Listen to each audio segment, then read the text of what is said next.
La Biennale des Antiquaires est depuis les années 50 le garant du rayonnement de cette profession à travers le monde. Tous les 2 ans, elle réunit les trésors des marchands les plus importants sous la plus grande verrière d'Europe, celle du Grand Palais. Pour sa 27e édition, Christian Dédier, président du Syndicat national des antiquaires, a fait appel à Jacques Grange, décorateur au talent mondialement reconnu. Il mettra en scène les jardins de Versailles au Grand Palais grâce au précieux concours des jardiniers du château. Après le scénographe Pierluigi Pizzi, le décorateur François-Joseph Graff et Karl Lagerfeld, c'est l'imaginaire de Jacques Grange qui va agiter ce véritable musée éphémère. C'était un challenge. Après Karl Lagerfeld, qui est quand même le grand maître, c'était très dur de trouver quelqu'un qui accepterait de faire quelque chose et ne pas être dans l'ombre. Et Jacques Grange est un des plus grands décorateurs français, très très connu aux États-Unis, maintenant également en Asie. Et on s'est dit, avec Jacques Grange, ça pourrait être intéressant s'il acceptait de relever le défi. Et Jacques Grange a été absolument emballé en disant « bah oui, je vais faire quelque chose ». Et puis on voulait faire des choses avec les jardins aussi. On était parti sur l'idée de jardin. On s'est mis d'accord avec Versailles. Jacques Grange va faire une interprétation. Donc il va faire les jardins à son idée, en s'inspirant de Versailles, tout en gardant une image biennale. Donc je pense que ça va être génial et je pense que les gens seront très surpris. Et il semble faire l'unanimité. Je crois que l'idée est venue de cette année Le Nôtre qui s'est achevée, pendant laquelle nous avons célébré la mémoire du jardinier du roi. Et nous avons fait pendant toute l'année 2013 revivre les jardins. Et je crois que c'est ce qui a attiré évidemment Jacques Grange, qui est venu avec nous plusieurs fois d'ailleurs, mettre ses pas dans ceux de Louis XIV et d'André Le Nôtre pour voir ces bosquets. Et ces bosquets, évidemment, peuvent être une source d'inspiration à l'infini, puisqu'on a coutume de dire ici que les dehors valent les dedans et qu'on a ici un musée de plein air qui peut inspirer la création d'aujourd'hui. Expression paroxystique du classicisme dans l'art des jardins, le jardin à la française est un mélange de perfection formelle, de majesté théâtrale et, il faut bien le dire, d'un certain goût du spectacle. Je suis allé absolument 2 fois avec différentes lumières pour m'imprégner de l'atmosphère des bosquets, des proportions. Et c'est en voyant l'exposition Le Nôtre, quand j'ai vu qu'ils avaient imprimé les bassins et le tracé des jardins sur le sol, que je me dis, alors nous, on va imprimer une forêt, etc. Le propre des bosquets, c'est justement qu'on y pénètre sans savoir où l'on va et que l'on peut s'y perdre et que pour découvrir ici un air de musique, là un jeu d'eau, ailleurs une statue monumentale. Et je crois que c'est ce qui va soutenir toute la création de Jacques Grange. Voyons ce qu'il en est auprès de l'intéressé. J'ai pensé accentuer le côté absolument des jardins à la française. On marchera sur des jardins à la française surdimensionnés, comme si on était Alice au Pays des Merveilles dans un jardin, j'espère. Et tous les murs, toutes les façades des stands seront une évocation des treillages et des bosquets, ponctués de taupières taillées. J'espère pouvoir arriver à donner un bruit d'oiseaux, des bruits de forêt, des bruits pour accentuer ce côté forêt magique. Voilà.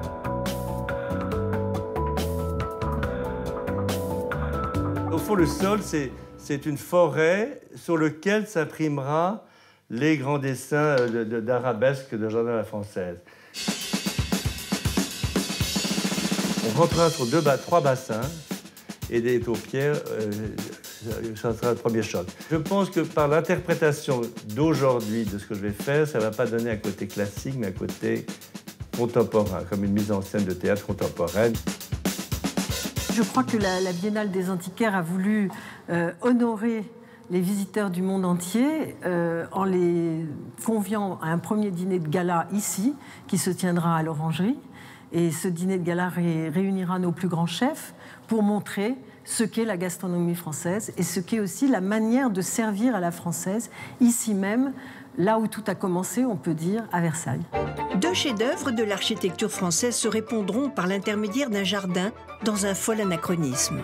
On veut faire connaître aux gens ce que l'on est capable de faire, montrer le savoir-vivre à la française, la qualité de vie, La richesse de nos artistes, passés, j'espère futurs, mais pour l'instant on est surtout dans les artistes anciens, puisqu'on n'est pas la FIAC ou on n'est pas ces salons d'art contemporain, donc ce n'est pas notre but, mais on veut montrer ce qui s'est passé, qu'il y a une continuité, on veut montrer également la richesse de la nourriture française, des vins français, puisqu'on va présenter quand même, on aura un menu gastronomique tous les jours, avec des chefs différents tous les jours dans le restaurant. C'est également la force de la Biennale, d'avoir des gens comme ça qui nous secondent, qui nous aident, et c'est la différence de la Biennale et des autres salons. Les autres salons, c'est toujours les mêmes allées, les mêmes décors. On va changer la couleur des tulipes ou on va changer la couleur de la moquette. Nous, on casse tout, on recommence et à chaque fois, on doit recréer. 4 à 500 personnes environ vont travailler pour cette biennale. Le mois de septembre s'annonce bien. Le Roi Soleil sera peut-être lui aussi au rendez-vous.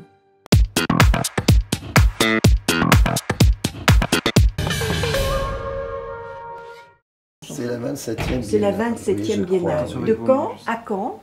Elle aura lieu du 11 septembre 2014 au 21 septembre 2014, avec le dîner de vernissage de gala qui aura lieu le 9 septembre dans la Biennale, mais avant il y aura un dîner de gala à Versailles, puisqu'on est en partenariat avec Versailles, puisque ce sera une interprétation déjà de Versailles par Jacques Grange, donc le dîner à Versailles sera le 7 septembre. Ça sera un dîner organisé par le chef Guérard, donc le célèbre chef 3 étoiles de Biarritz, et le dîner de la Biennale sera organisé par le chef Roth du Ritz, qui lui est un chef 2 étoiles.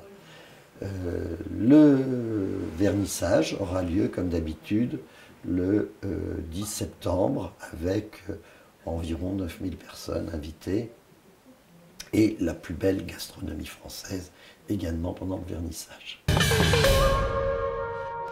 Et à Versailles, il y aura une surprise, car nous faisons venir un pianiste américain qui fait du art jazz, du rock jazz ou quelque chose comme ça. Mais c'est absolument génial, un mec qui est un génie et qui est peu connu en France et qu'on avait découvert au cours d'un de nos voyages à Shanghai la dernière fois, et où notre hôte avait fait venir ce pianiste américain qu'on a revu depuis et qui rêve de venir jouer à Versailles. Donc on l'a invité et pour faire quelque chose un petit peu différent, parce qu'il faut mélanger l'art des yeux, la beauté des yeux, la nourriture et pourquoi pas le plaisir de la musique. Ah, c'était un challenge. Après Karl Lagerfeld, qui est quand même le grand maître, c'était très dur de trouver quelqu'un qui accepterait de faire quelque chose et ne pas être dans l'ombre. Et Jacques Grange est un des plus grands décorateurs français, très très connu aux États-Unis, maintenant également en Asie. Et on s'est dit, avec Jacques Grange, ça pourrait être intéressant s'il acceptait de relever le défi. Et Jacques Grange a été absolument emballé en disant bah oui, je vais faire quelque chose. Et puis on voulait faire des choses avec les jardins aussi. On était parti sur l'idée de jardin. Donc on s'est dit, comme c'est quand même le centenaire de nôtre, faudrait se rapprocher de Versailles et peut-être faire quelque chose. Au début, on avait pensé au jardinier de Versailles, mais c'était techniquement très très compliqué pour la protection des arbres, la sécurité des arbres. Donc on s'est mis d'accord avec Versailles et Jacques Grange va faire une interprétation. Donc il va faire les jardins à son idée, en s'inspirant de Versailles, tout en gardant une image biennale. Donc je pense que ça va être génial et vraiment c'est très très sympathique de travailler avec lui parce que vraiment il déborde d'idées et il est à fond là-dedans. Ah oui. Pour eux c'est un jeu, comme ça a été un jeu pour Karl Lagerfeld, où vraiment ils se sont fait plaisir dans la réalisation parce que ils ont rien à prouver à ce niveau-là. Ce sont les meilleurs et Jacques Grange fait partie des plus grands. Donc maintenant, il doit juste faire quelque chose qui lui plaît, qui lui fait plaisir et qui va être très très agréable pour le public. Et je pense que les gens seront très surpris. Et rien que l'affiche qu'il nous a préparée, c'est quelque chose de totalement différent. Et c'est également la force de la Biennale, d'avoir des gens comme ça qui nous secondent, qui nous aident, parce que vraiment, ils font toujours ça gentiment, bénévolement.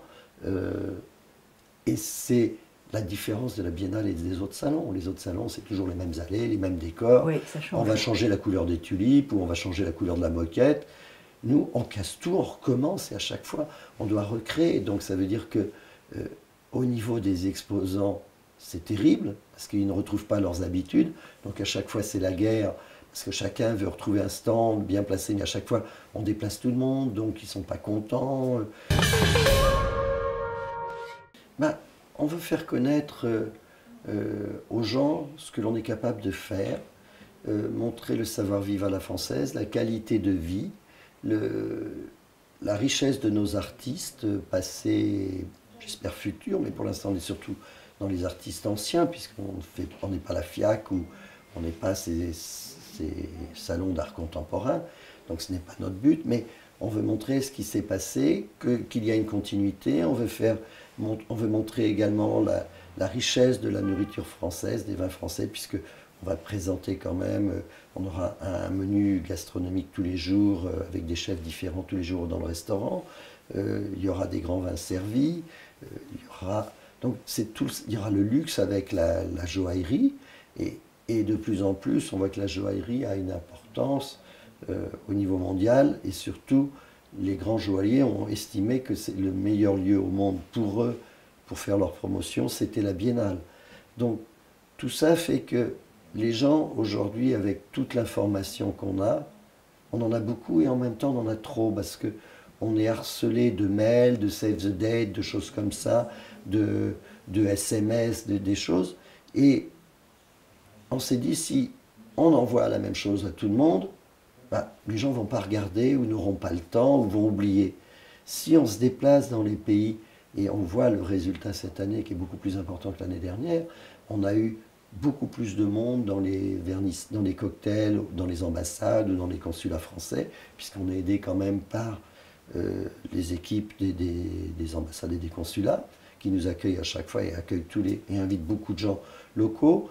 On a été aidé par nos comités d'honneur de la Biennale dans tous les pays qui organisent des dîners ou d'autres cocktails, et nous organisons aussi des dîners. Plus la presse, on voit beaucoup plus de journalistes sur place, on a le temps, et surtout les gens sont très surpris en se disant « mais aujourd'hui, pourquoi vous n'envoyez pas un mail ?» Non, on vient vous voir, parce que comme ça, vous allez faire le déplacement jusqu'au consulat ou jusqu'au cocktail, vous pourrez nous poser des questions, et peut-être qu'au cours de la discussion, vous allez être tenté et dire « ah oui, je dois venir à Paris ». Et là, je reviens de New York, à l'ambassade, au consulat, il y a eu énormément de monde, et puis on a eu un dîner privé organisé par un grand collectionneur en notre honneur. On était une trentaine de personnes, donc très restreint, que des collectionneurs de très très haut niveau. Et puis pendant le dîner, les gens disaient « ah oui, on n'y pense pas, on doit venir à la Biennale ». Et puis tous disant « on a un appartement à Paris, ou on doit aller à Paris, tiens, on va profiter de l'occasion pour venir à la Biennale. Et puis, il y a le dîner de gala, on en a toujours entendu parler, on voudrait venir. Puis en plus, vous faites Versailles. Alors nous, on est les amis du musée d'Orsay ou de Pompidou ou de ceci. Donc ils avaient tous des liens assez serrés avec la France. Mais c'est vrai qu'ils n'y pensaient pas parce que les Américains préparent 6 mois, 8 mois à l'avance leur planning. Et là, on est arrivé, hop, tout le monde a marqué, on va venir. Voilà. Et s'ils viennent, ils vont peut-être acheter. Et puis, ils ne vont pas obligatoirement acheter à la Biennale, ils vont en parler, et puis ils vont faire d'autres choses. Donc il y a des retombées économiques importantes. Par exemple, à la dernière Biennale, on a eu une Chinoise qui est venue, une dame très très importante de Hong Kong, et elle est venue, elle a trouvé ça génial, c'était fabuleux, et puis elle doit marier sa fille. Et elle a décidé, elle va la marier en France. Donc qu'est-ce qu'elle a fait? Elle a loué l'Eden Rock sur la Côte d'Azur, où elle invite tous ses amis pour 3 jours pour le mariage de sa fille. Et au passage, ils ont fait faire leur robe, la robe de mariée, parce que la petite jeune fille, elle a besoin de 2 robes seulement, parce qu'en Chine, il y a 3 mariages au total pour elle. Donc il y a 2 robes pour la cérémonie en France. Elle le fait faire dans une maison de haute couture pour sa fille. Bon, c'est une robe à 300 000 €. Elle en a 2, la petite jeune fille. Et puis la maman, elle va dans une autre maison de haute couture pour se faire également sa robe en haute couture. Et puis la belle-mère, pareil. Et puis ils sont venus faire du shopping régulièrement. Donc depuis la dernière Biennale, tous les mois, ils sont venus à Paris pour préparer le mariage, pour organiser, pour voir le menu, pour Mais tout ça, ils vont dans les plus grands hôtels. Au passage, ils ont été faire les achats de la mode qu'ils pourraient acheter ailleurs. Ben non, ils ont acheté français. Et puis ils en ont parlé, puis ils ont fait venir des amis. Donc tout ça, c'est boule de neige. Donc c'est très très important. La promotion de la Biennale, ce n'est pas également uniquement les antiquaires, mais c'est toutes les retombées. Et les joailliers font pareil. Les joailliers investissent des sommes énormes pour parler de leur présence à la Biennale. Ils font des promotions partout, en Asie, en Ukraine. Bon, cette fois-ci, on a supprimé, on a dû annuler temporairement la Russie, l'Ukraine, et j'espère pouvoir y aller en juin. Mais on a fait venir beaucoup de monde la dernière fois, et cette fois-ci, on a beaucoup plus de demandes. Je ne sais pas ce que l'on vendra, nous, en tant qu'antiquaires. Après, c'est pas mon job. Ouais. Moi, mon job, c'est de faire venir les gens. Après, c'est aux antiquaires de vendre et de sortir les objets absolument fabuleux. Et ils ont compris qu'à la Biennale, on présente des objets non vus, alors que dans les autres salons, et on l'a vu dans la presse sur certains salons qui viennent d'avoir lieu en Europe, où les journalistes et où les collectionneurs ont dit « Ah bah, c'est les objets qu'on a vus dans le salon précédent à New York, c'est ce qu'on a vu dans une vente il y a 2 mois et qui est arrivé dans la foire. Ben, c'est pas ça. À la Biennale, on doit faire l'effort de montrer quelque chose qui n'a pas été vu récemment pour justement que le collectionneur soit encore plus surpris. Donc c'est la combinaison de tout ça. Alors c'est vrai qu'on a, on a 2 inconvénients majeurs. D'abord la langue française, parce que tous les étrangers parlent l'anglais mais ne parlent pas français. Donc les salons anglo-saxons et autres sont beaucoup plus accessibles pour eux, parce que quand ils vont chercher sur Internet, ils vont taper antique dealer, ils vont pas taper antiquaire. Donc on a dû trouver des choses, des mots aménagés pour que les termes et faire connaître, mais non, mettons le terme biennale, parce que les Asiatiques disent pas la biennale, mais la biennale. Donc ils savent maintenant taper ça pour arriver sur nos sites, avoir les informations. Mais de plus en plus, on fait toutes nos communications en anglais, en chinois, en russe et en espagnol. Donc à chaque fois, je distribue la carte, la clé USB avec toutes les informations de la foire et dans la langue du pays. Et tous les discours, on les fait, et toutes les conférences, on les fait en anglais. Donc ça, c'est un handicap. Et l'autre handicap, c'est qu'à Paris, on a le Grand Palais, qui est un lieu magique, mais qui est petit. Donc on n'utilise que 6200 mètres carrés, alors que les salons concurrents ont des surfaces de 30 000 mètres carrés. Donc dans un salon concurrent, on se retrouve avec 200 exposants, 300 exposants, alors que nous, on est à moins de 100. Vous avez la crème de la crème. Voilà, donc c'est pour ça qu'on a dû inverser et changer la politique, et cette année, réduire la quantité des gens pour avoir la crème de la crème, et on voudra dans le futur augmenter ce niveau. Comme nous sommes un syndicat et pas une société commerciale, comme là je vais réduire le nombre d'exposants biennales, on a décidé de créer pour le mois de fin mars, début avril, un salon à Paris, qui sera un salon annuel, qui aura lieu au Carrousel du Louvre, où on pourra mettre tous nos autres membres, les jeunes, les plus vieux, les petites spécialités, avec un coût beaucoup moins cher que la Biennale, parce que ce sera un salon très propre, très classique, mais où il vaut mieux être présent et où les jeunes pourront participer sans s'endetter pour venir à la Biennale, et puis commencer à se préparer pour faire le saut pour la Biennale dans le futur et être la génération qui va nous remplacer, parce qu'il ne faut pas oublier que nombre de mes grands antiquaires commencent à vieillir, et puis il faut que la relève arrive pour nous remplacer sous peu. On en a un petit peu, mais pas assez par rapport aux spécialités.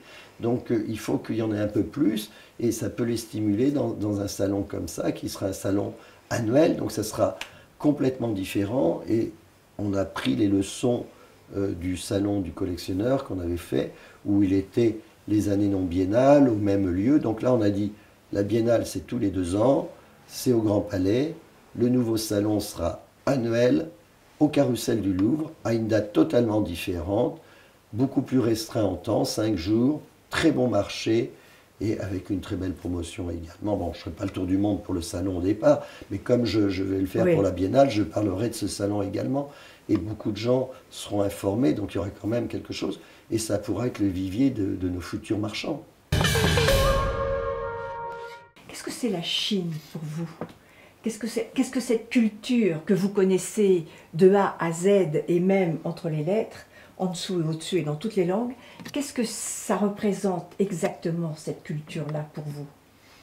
Je ne connais pas la Chine aussi bien que ça parce que on m'a offert le manuel pour les nuls l'autre jour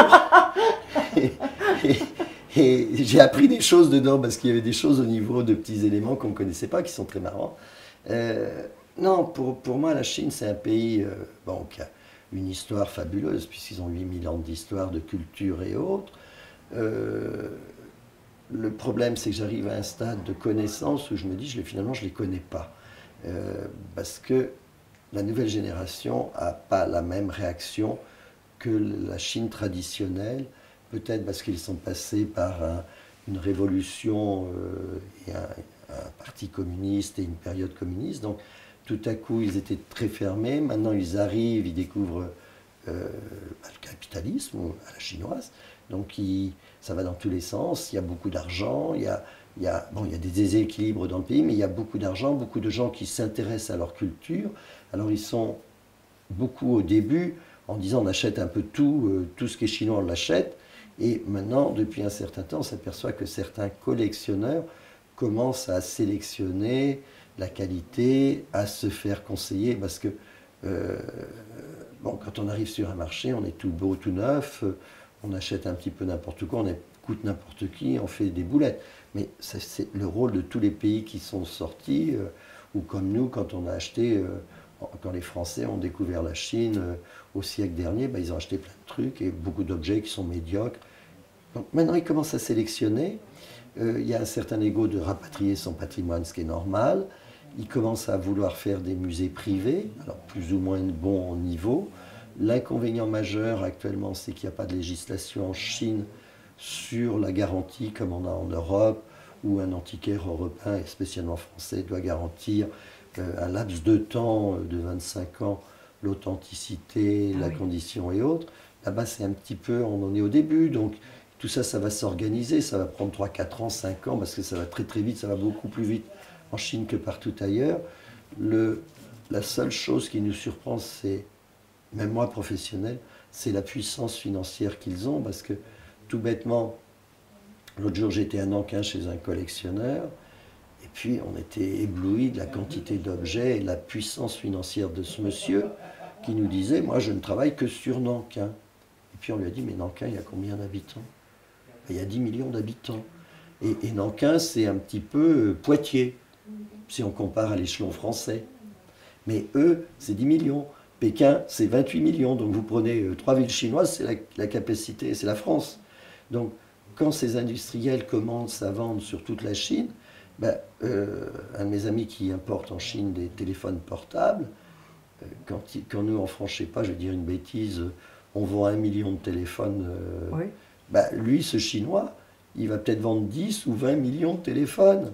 Donc s'il prend que 1 euro, donc sa force financière est énorme. Et on a vu des collectionneurs, un collectionneur qui nous a surpris à Nankin et puis un autre à Pékin. En quelques années, mais ils ont acheté 3000 objets, 4000 objets, ce qui n'est pas pensable à notre échelle.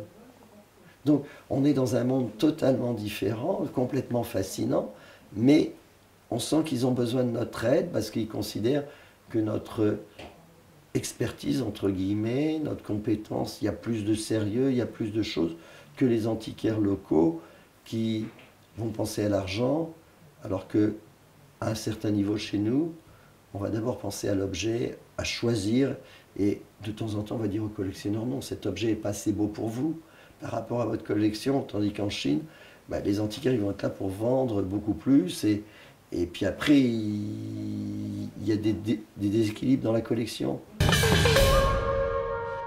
Ce qui est fascinant, c'est leur soif de connaissance, leur soif de rapatrier leur patrimoine, la puissance et la rapidité avec laquelle ils vont. Et d'un autre côté, ils ont un côté tout à fait détestable. C'est une certaine arrogance. Ils nous disent, nous, on est une grande puissance, vous, vos pays sont en déclin. Ils nous font comprendre que, on n'est pas... Donc ça, c'est assez détestable, mais bon, on leur pardonne parce que on a appris à les maltraiter pareil, ou de temps en temps, on leur dit, attendez, vous avez beau avoir beaucoup d'argent, l'argent ne sert à rien. Nous, on a les objets, et c'est pas vous qui faites la loi. Donc, c'est ça qui est assez... C'est un équilibre, mais ça a toujours été comme ça avec la Chine. Il ne faut pas oublier que la Chine, le caractère de la Chine, le caractère chinois de la Chine, c'est milieu, c'est le pays du milieu. Donc, ils ont toujours considéré qu'eux étaient un petit peu au-dessus, que nous, on était toujours des étrangers un petit peu barbares. Et c'est très dur de se faire accepter, mais à mon niveau de connaissance, ils m'acceptent. Donc, je ne suis plus vraiment un étranger, un barbare, je suis un peu eux, mais en même temps, il y a une réaction en disant toi, tu n'es quand même qu'à moitié. Voilà. Mais bon, c'est très marrant. Et puis, il y a des contacts extraordinaires. Et puis, il y a vraiment des liens qui se créent avec eux et un respect. Et puis, le reste, ça fait partie du jeu, quoi. Ça fait partie du jeu, du marchandage, de la discussion. Donc, c'est peut-être une attitude pour marchander un peu plus l'objet.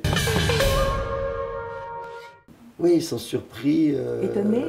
Beaucoup étaient étonnés par les connaissances, par les choses. Alors, il y a un petit peu une révolte et une bataille pour montrer qu'eux, ils ont une connaissance équivalente. Et ils ont toujours été surpris, les Asiatiques ont toujours été surpris que des étrangers s'intéressent aussi profondément à leur culture. Mais d'un autre côté, comme j'ai beaucoup d'amis archéologues et autres, ça passe mieux. Mais à chaque fois, je leur dis, vous savez, je suis français, je ne connais rien à la culture française, ou très peu. Et qu'il y a des étrangers qui connaissent beaucoup mieux que moi, et moi je serais incapable, sur certains domaines, de dire quoi que ce soit dans l'art français. Donc ça passe, et puis ils sont surpris parce qu'on parle leur langue, parce qu'on écrit leur langue, donc tout passe mieux, quoi. Je crois que l'idée est venue de cette année le nôtre qui s'est achevée, pendant laquelle nous avons célébré la mémoire du jardinier du roi. Et nous avons fait pendant toute l'année 2013 revivre les jardins. Et je crois que c'est ce qui a attiré évidemment Jacques Grange, qui est venu avec nous plusieurs fois d'ailleurs, mettre ses pas dans ceux de Louis XIV et d'André Le Nôtre pour voir ces bosquets. Et ces bosquets évidemment peuvent être une source d'inspiration à l'infini, puisqu'on a coutume de dire ici que les dehors valent les dedans. Et qu'on a ici un musée de plein air qui peut inspirer la création d'aujourd'hui, au même titre que les pièces du château de Versailles et l'ameublement du château de Versailles peuvent inspirer les créateurs d'aujourd'hui. Donc je pense que le lien entre Versailles et la Biennale est d'évidence. Il y a combien de bosquets à peu près? Parce qu'on ne sait pas encore exactement ce qui va l'inspirer. Alors je crois qu'il faut en garder la surprise, parce que le propre des bosquets, c'est justement qu'on y pénètre sans savoir où l'on va, et que l'on peut s'y perdre, et que pour découvrir ici un air de musique, là un jeu d'eau, ailleurs une statue monumentale, et je crois que c'est ce qui va soutenir toute la création de Jacques Grange, qui va obéir d'une certaine manière à l'inspiration de Versailles, et qui déjà a commencé, je crois, à travailler sur les broderies des parterres, qui effectivement donnent tout de suite un décor, qui sont par elles-mêmes un décor. Nous avons les meilleurs jardiniers du monde, et je crois que c'est vrai, en tous les cas avec une connaissance tout à fait pointue d'un métier qui ne s'est pas perdu grâce à eux, et qui consiste à savoir tailler des taupières, à savoir présenter des broderies comme des dentelières, car ce sont de véritables dentelières dans la verdure, comme on peut être dentelière à Alençon ou à Calais pour faire des broderies. Et je crois que c'est le même esprit, c'est l'esprit de Versailles, c'est l'esprit du grand siècle, c'est le style à la française, et je crois que c'est ce qui attire à Versailles aujourd'hui des visiteurs du monde entier, qui ne viennent plus seulement parce qu'ils viennent découvrir l'histoire de la France, mais ils savent qu'ici, ils vont être aux sources du style à la française, du luxe, de la gastronomie, de tout ce qui fait qu'on vient aussi à la Biennale des Antiquaires, car on voit aujourd'hui ce qui reste de cette tradition française à travers les précieux meubles et les précieux objets qui vont être exposés à Paris le temps de cette biennale. Je crois que la Biennale des Antiquaires a voulu honorer les visiteurs du monde entier en les conviant à un premier dîner de gala ici, qui se tiendra à l'Orangerie. Et ce dîner de gala réunira nos plus grands chefs pour montrer ce qu'est la gastronomie française et ce qu'est aussi la manière de servir à la française, ici même, là où tout a commencé, on peut dire, à Versailles. Est-ce que vous vous avez des petits coins préférés dans ces jardins? Moi, j'en change tout le temps, parce que j'ai ce privilège de pouvoir m'y promener souvent. Et donc, je crois qu'on pense s'attacher à un lieu, et puis on en découvre un que l'on trouve plus magique. Pourquoi est-il plus magique? Parce que la lumière est différente, parce que ce jour-là, votre esprit vagabonde ailleurs. Et je crois qu'il ne faut pas se figer dans ces lieux, il faut au contraire les apprécier pour ce qu'ils sont. Et je n'ai pas fini de les découvrir. Il y a encore beaucoup de lieux secrets, de couloirs dérobés, d'allées discrètes que je n'ai pas arpentés. Et j'ai encore beaucoup de voyages à faire dans ces jardins pour alimenter mes propres rêves. Vous imaginez à peu près ce que va faire Jacques ou pas? Je n'imagine pas parce que je veux aussi avoir la surprise. J'ai vu déjà des esquisses qui sont magnifiques parce que c'est aussi une réinterprétation des jardins avec un regard d'aujourd'hui. C'est exactement ce que fait Louis Bénèche par exemple dans ce bosquet du Théâtre d'Eau ou Jean-Michel Othoniel avec la fontaine qu'il va y poser. C'est comprendre ce qu'était le passé pour créer aujourd'hui. Et je crois que l'on soit designer, comme le sont les frères Bourlec qui ont mis un lustre dans un des escaliers de Versailles, que l'on soit artiste comme Othoniel, ou paysagiste comme Louis Bénèche, ou décorateur comme Jacques Grange, eh bien on part toujours de la même histoire, et c'est le passé qui fait le présent, et ce n'est pas le présent qui reconstruit le passé. Je suis très heureux et très touché qu'on m'ait choisi pour faire cette mise en scène et cette mise en valeur de la Biennale des Antiquaires sur le thème des jardins de Versailles, qui est encore plus merveilleux parce que c'est allié deux choses très françaises qui représentent la France, c'est la beauté et l'art. Et donc c'est très inspirant. J'ai un peu le trac, parce qu'il ne faut pas rater. J'ai déjà conçu l'affiche, celle-là est finie, le poster qui sera affiché. Et sur le thème, le thème des jardins de Versailles, mise en scène de cette biennale, j'ai pensé accentuer le côté absolument des jardins à la française. On marchera sur des jardins à la française surdimensionnés, comme si on était à Alice au Pays des Merveilles dans un jardin, j'espère. Et tous les murs, toutes les façades des stands seront une évocation des treillages et des bosquets, ponctués de taupières taillées, des vraies taupières taillées. Voilà. Donc tout ça avec des... J'ai même pensé à un moment donné de mettre des bruits d'oiseaux pour qu'on soit pris dans cette... Parce que au fond le Grand Palais est comme une grande verrière verte, et je trouve que le côté aquatique du climat décoratif accentue, pourrait donner un moment un peu enchanteur. Et je crois, j'espère pouvoir arriver à donner un bruit d'oiseaux, des bruits de forêt, des bruits, pour accentuer ce côté forêt magique. Voilà, pas forêt magique, si je puis dire. Jardin magique, jardin magique, extraordinaire. Oui, jardin extraordinaire. Tout ça doit être interprété naturellement, parce que ce n'est qu'une fois, et ce n'est pas une réalité de jardin, mais si j'arrive à traduire ce sentiment par des mots évoqués, je serai très heureux de ça. Je crois qu'on va y arriver. Entre ces façades de verdure, il y aura une respiration de calme pour justement permettre de donner un temps d'arrêt par rapport à l'évocation de chaque marchand, de chaque antiquaire ou chaque galerie. En effet, une galerie d'art contemporain, mais moi je suis assez pour les confrontations et les oppositions, je crois que ça ne se nuit pas. Le principal, c'est de... Je pense que par l'interprétation d'aujourd'hui de ce que je vais faire, ça ne va pas donner un côté classique, mais un côté contemporain, comme une mise en scène de théâtre contemporaine, comme Bob Wilson fait son travail, ou comme Patrice Chéreau faisait son travail avec Peduzzi. Je pense à eux beaucoup, à leur talent, qui m'apportent aussi. Je pense à des visions cinématographiques aussi, quand je fais ça, des visions non de théâtre, plutôt pas de cinéma, de théâtre. Mais les jardins à la française, quand on les regarde bien, c'est extrêmement contemporain. Extrêmement. D'ailleurs, ça a été repris dans les années 30 énormément par Ruhlmann, par des architectes. Et le Trocadéro est très influencé par l'architecture du XVIIe et XVIIIe. C'est très contemporain par leur rigueur et par l'idée des plans. C'est du minimalisme. Le nôtre est un génie. Parce que vous savez qu'il avait tout calculé. Je parle de Le Nôtre, le jardinier du roi, de Louis XIV, qui a fait ses jardins à la française de Versailles. il avait tout calculé avec le regard et la taille du roi, pour que le roi puisse avoir une vision exacte au niveau de ce que voulait créer le nôtre. C'est extraordinaire. C'est une idée de Christian Dédier, le président de la Biennale. C'est lui qui a eu l'idée avec Versailles, avec Madame Pégard. Et après, ils m'ont appelé. Au début, ils étaient ensemble, ils ont pensé qu'il fallait un metteur en scène. Ils m'ont demandé si je voulais le faire. J'étais ravi, voilà. Ça, c'est l'inspiration. Ça, au fond, le sol, c'est une forêt sur laquelle s'imprimera les grands dessins d'arabesque de Jardin à la française.